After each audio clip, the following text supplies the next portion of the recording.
When I think back when she was little Bella at 2 and where she is now at 13, almost 14, I just think it's a miracle. I would never imagine life being where it is now.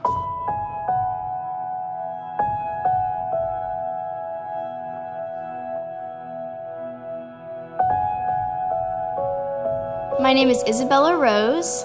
I like to sing, I like to draw, paint, I like poetry, and I love to paddleboard. Both Rosalind and I had waited a little while in our lives to get married. Married actually in Costa Rica, small town where she's from, and became pregnant. She had a very, very difficult pregnancy. Bella was a preemie. She tried to actually come out at 23 weeks. They found out I had to be on bed rest until she was born. You hear about it from all the different people, but until you see your daughter or son, it's hard to kind of explain what that feeling is. But she was just gorgeous. She almost looked like a tiny porcelain doll and was very vocal right off the bat. She would cry not like a normal baby. There were several times that in the middle of the night she would choke. And, I would be sleeping and all of a sudden you could hear her gagging. There was a couple times my husband we had to do CPR. So we went back and forth to the hospital. This continued for a long, long time. We went from them saying, we want to put her on medicine because it's something abdominal. And I said, no. I said, when she breathes, she looks up and she's breathing through her nose. And the food was coming through her nose. She wasn't sleeping at night. So by her not sleeping at night, I wasn't sleeping at night. The doctors would say, hey, she's going to grow out of that. She's going to be okay. And as she did, then she became better when she went to solid foods and whatnot, but it was still something still wasn't right. And then when she started to learn how to speak, there was a definite, people can kind of mask it and say, oh, she sounds fine and this and that, but the reality was she didn't. She was constantly ear infections, sinus infections. She could never eat right. And then at night when she slept, she wasn't breathing right. It was just really hard. She was up. For 5 years, I don't think the baby slept. So we went to doctor, different pediatricians, and none of which could really give us any kind of clue. We had some really wacky, crazy answers about what was happening. It made me feel real bad. It made me like, I felt like I failed because I couldn't figure out what was wrong with her. I couldn't help her. I did everything to try to help her. But I remember talking to people and them just not understanding. And it was kind of like, oh, what did she say? Not wanting to be mean, but like, oh, what'd she say? Oh, I'm sorry, I didn't catch that. Why'd she sound like that? Then they started making fun of Isabella because she wasn't pronouncing, so they would mimic her, how she talked. So I kind of shut down for a little bit because what's the point of speaking if no one else understands you? And it was really frustrating because we knew, and as Isabella got older and her speech, or at least her vocabulary got bigger, she got more and more frustrated because she was smart, but she couldn't articulate exactly what she wanted to say. Our first introduction to Shriners Hospital in Chicago was through Mr. Dick Anderson. Mr. Anderson is a good friend of my family. He found out that, my baby had some sort of something going on. It was cranial. He approached me and said, why don't I give you some paperwork and we'll have her, looked at. And I had no idea where or anything. I didn't know he was a Shriner. And I didn't know anything about Shriners other than the whole Shriners organization. I was not familiar with Shriners Hospital and not familiar with Shriners Hospital of Chicago.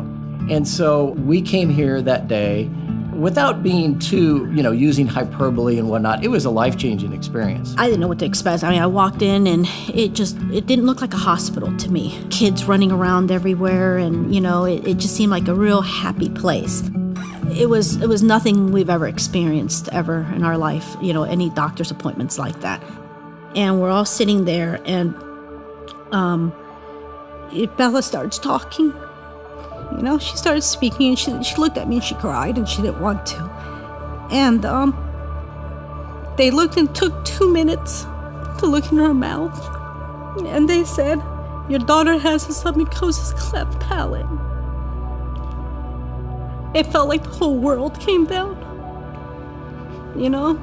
Everything I suffered with her, it just finally someone told me something was wrong with her. It was a very emotional day, and I do remember that She cried, saying, "Why didn't we know this sooner?"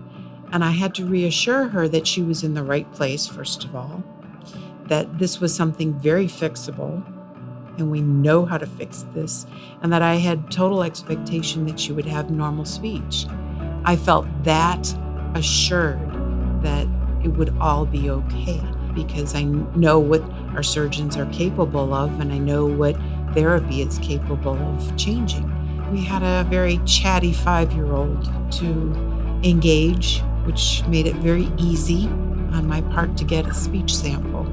And in Isabella's case, she had an airflow leak into the nasal cavity when she would produce many of the high-pressure consonants of English. Puppy had a puppy. Bobby had a boy. Toadie had a titter. The D were at the do. So I knew that the soft palate wasn't functioning perfectly for her. It was just a totally different type of kind of evaluation that we had gone through. And there was really no discussion after that about what direction we were going to go. We knew really during that whole interaction that we'd be, we were going to go to Shriners Hospital of Chicago. Isabella has what's called a submucous cleft palate. It can be difficult to diagnose because you may look in the child's mouth and instead of seeing a separation of the palate appears to be intact. So very often there are delays in diagnosis with this particular entity, or we see patients in early childhood who many people have scratched their head for a period of time. So in Isabella's case, where it's really a cleft of the soft palate, this affects speech, audiologist, and it's a surgical and a psychological component to that. Our craniofacial team here, we're very comprehensive.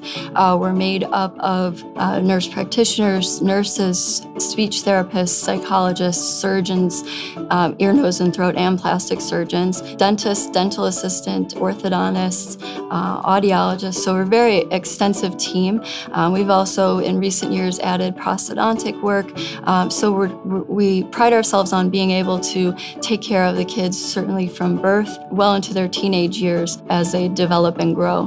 When patients are born with a cleft palate, or in her case, a submucous cleft palate, the way that these structures all come together, they don't meet quite correctly. The goal of surgery is we expose those muscles, we disconnect them from their abnormal attachments, and reconnect them to recreate, in a sense, a continuous sling across the soft palate. Dr. Morris, to me, he's the one who made all of this possible. He was the one who fixed me and turned like something broken into something that's fixed that can now be used. These are the cases or the patients that really make you smile. They take that change or that small change that we've made, they grow in ways that we wouldn't have anticipated and that surprise us. These are the things that make me continue to do the things that I do.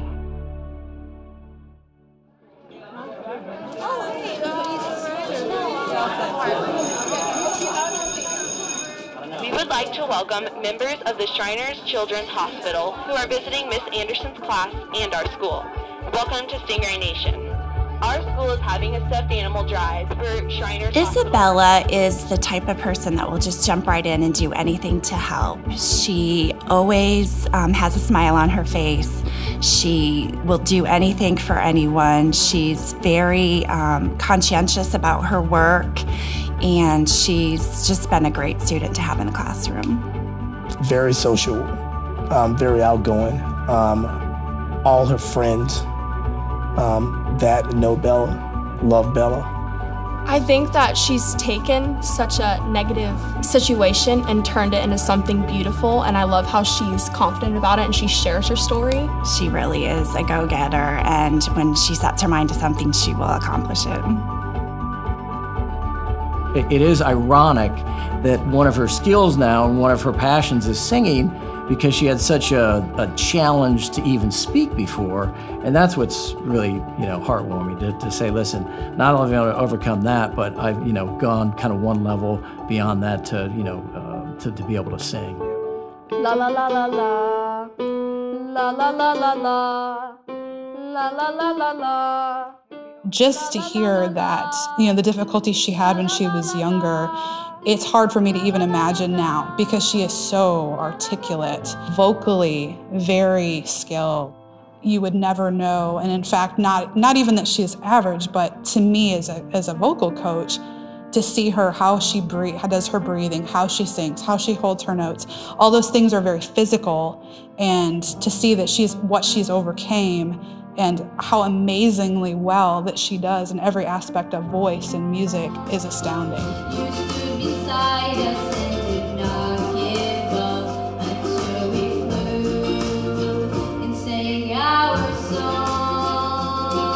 And I know that without Shriners Hospital and the help of that, there's no way that she could be as accomplished vocally, as articulate as she is. There's just no way. I try to get involved in as much as I can so that if I don't like it, I know, okay, that's not something I want to do. If I like it, then I can say, let's pursue this and see how far it goes. She is quite a young lady at this young age to be able to interact so well with so many people in different parts of the country. We couldn't have thought of a better ambassador for the Shriners Hospital for Children. I kind of sit back and say, I don't know where she gets the energy or the courage to do that, but I mean, she takes it all in stride. You know, you look at her as a parent and I'm just amazed. I'm amazed that, you know, I have this beautiful 13-year-old who wants to make a difference in life. I'm real proud of her. I just want to say thank you to the entire hospital staff here. It was life-changing from, you know, going in after 4 or 5 years of not getting any answers and then getting the answer to say, hey, listen, your daughter's got a cleft palate. And just the care and respect they still give us is just fantastic. When I listen back to the tapes of me singing and the videos, I can't even imagine it's me. I mean, I can't even imagine that I sounded like that because of where I am now. Going along this journey and going along this path with Shriners, all I can say is thank you for everything that you've done. Going from a child that couldn't speak very well to stop speaking because how people looked at her and how they treated her to, you know, almost 14 years later to see where she is, it's a miracle. I mean, it's a miracle. And, you know, we have Shriners Hospital to thank.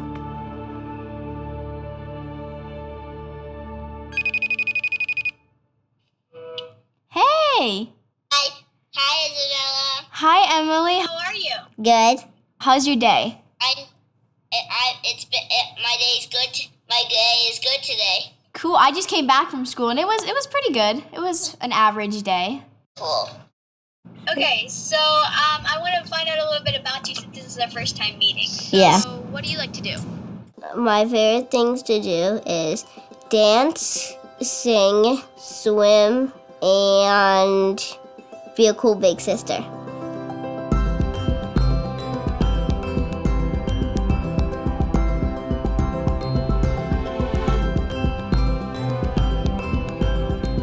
I would describe Emily as talkative, outgoing, infectious attitude, never give up personality, mile-wide smile.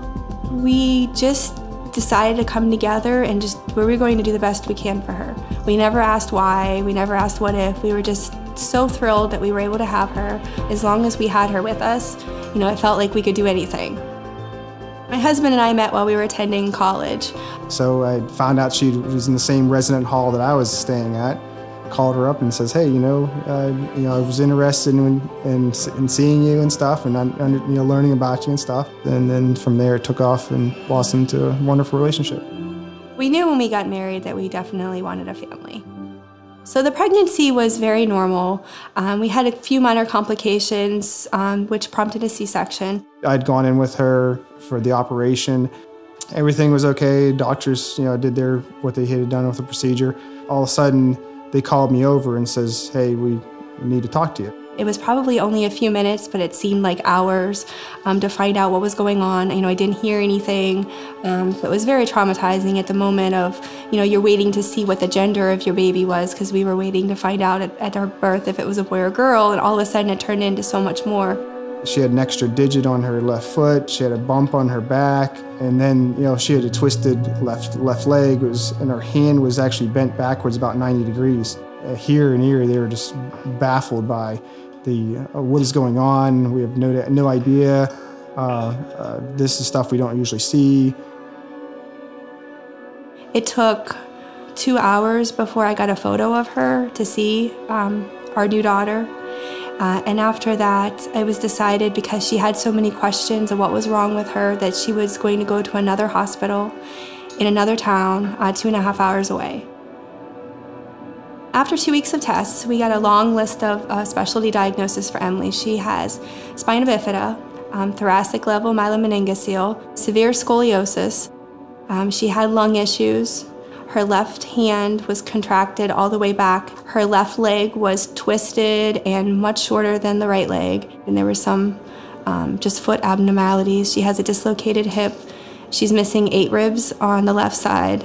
And she has Horner syndrome, which caused a lot of initial scare. Her pupils are different sizes. Her eyelid on the left side is affected, and the sweating on her left side is affected. And she actually didn't open up her left eye for the first couple months because of that. So we took her home after those first 2 weeks, and she went back in for her surgery when she was 6 weeks old, right before Christmas. And the very next day, I was in the hospital trying to give her first feeding from a bottle, and she ended up aspirating and went into cardiac arrest right there in front of us. It was hard to watch people rush in with code blue and stuff, and and have that be your daughter that they were working on. She was on a ventilator for 2 weeks, and just time and time again, the doctors just kept, and this was at a traditional children's hospital, and they just kept coming back to us and saying, this is the way her life is going to be.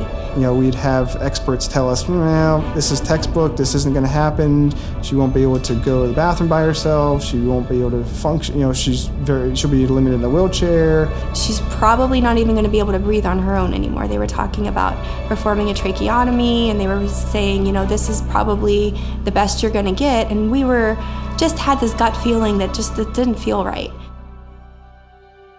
We got a phone call from a very dear friend when I was in the hospital. And she said, I heard that you have a baby, you have issues. Don't worry. My father's a Shriner. We'll take care of everything. And at the time, I had no idea what she was talking about. I had no idea what she meant. But it was so comforting to immediately know, even before I even began to worry about needing a place to take her orthopedically, that someone had already come forward and said, hey, we have a place, she's gonna be loved and taken care of. So coming back from the hospital, we already knew that the next step was to get her into the Shriners Hospital system. Emily has both spina bifida and short femur or limb deficiency on the left side. So she's been getting some lengthenings for her left leg, and also treatment for her scoliosis, which both are congenital conditions. It is a rare situation to have multiple deformities like that, but both problems have been treated for the past few years at our hospital in conjunction with Philadelphia Shriners Hospital. So I first met Emily at the Erie Hospital, and that was in November of 2008. Now, fair to say, I knew a lot about Emily before I met Emily, because the nurses at the Shriners Hospital in Erie were very enthusiastic about her. She was definitely a favorite of theirs. Our first step in the surgery was getting the knee to straighten out, and we did that with something called an external fixator. So an external fixator is an apparatus where you have pins going through skin into bone, and then you connect all these different pins up with something outside the skin.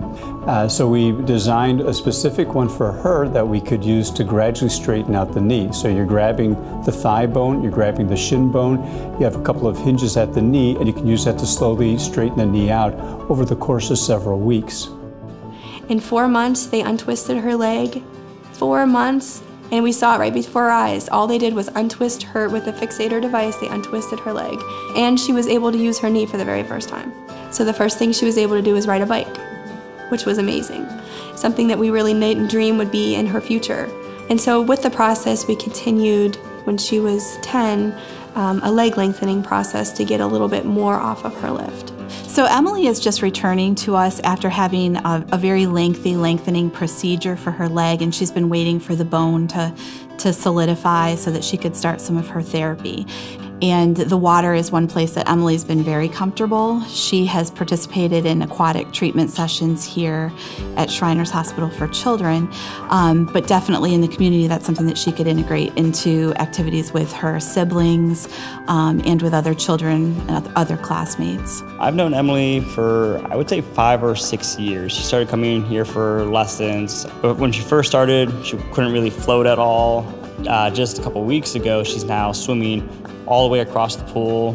She can make it down and back on her front. She's made huge improvements, leaps and bounds. She's absolutely the highlight of my week whenever I get to spend time with her. I absolutely love working with her. She's just a huge part of my life, just hugely inspiring and just such a great kid.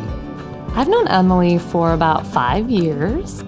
Emily's challenged to use both hands together successfully for fine motor tasks and visual motor tasks, so we enjoy doing a lot of arts and crafts because of her creativity and her excitement to have an end product after she worked in occupational therapy.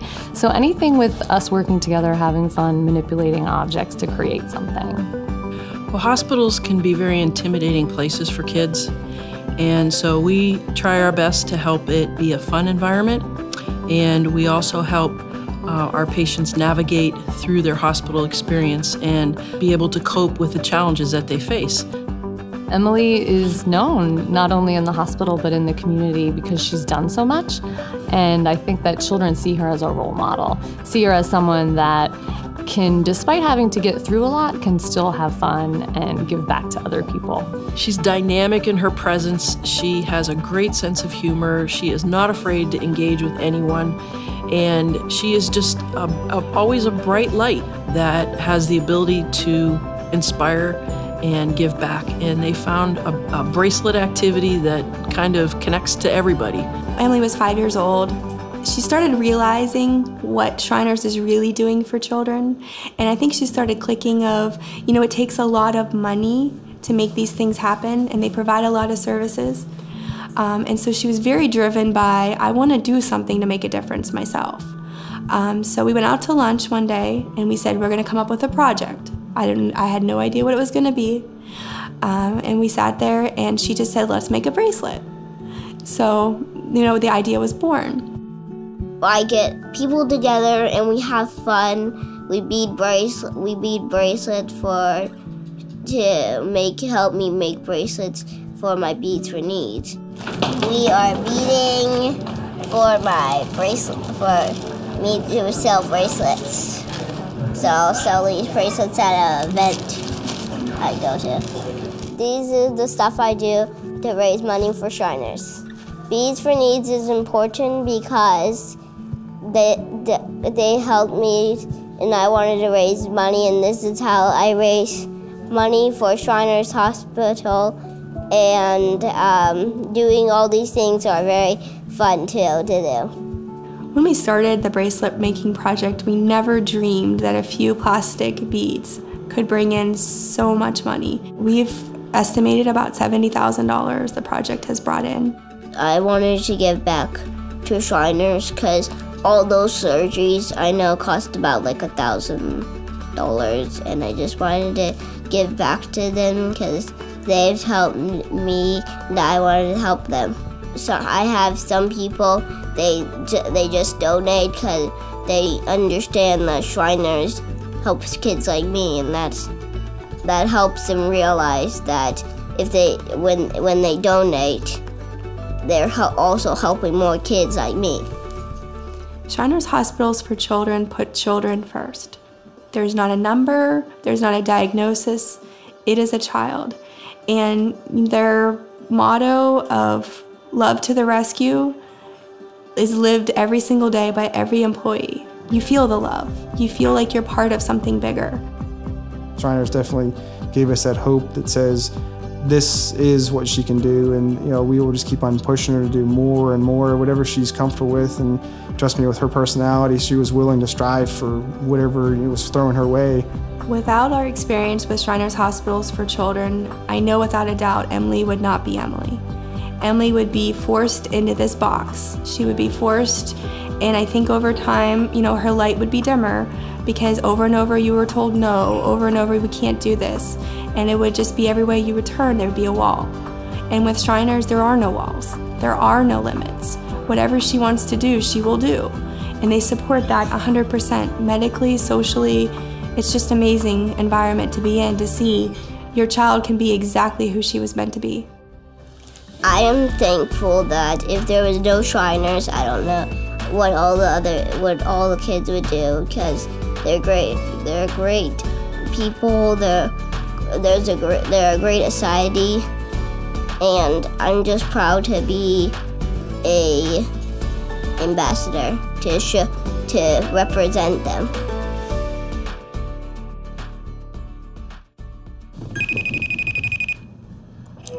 Hi, Emily. How are you? Good. Are you excited about being a national ambassador? I am, are you? Yeah, I am too. I'm so happy that you're the other ambassador. Like, I'm happy I got to meet you. And it's cool that there's 2 girls.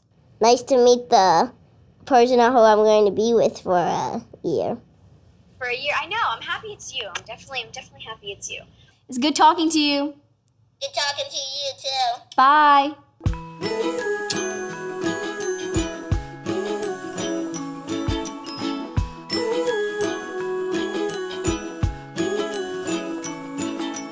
Hold on to me, hold me close to you and stay by me.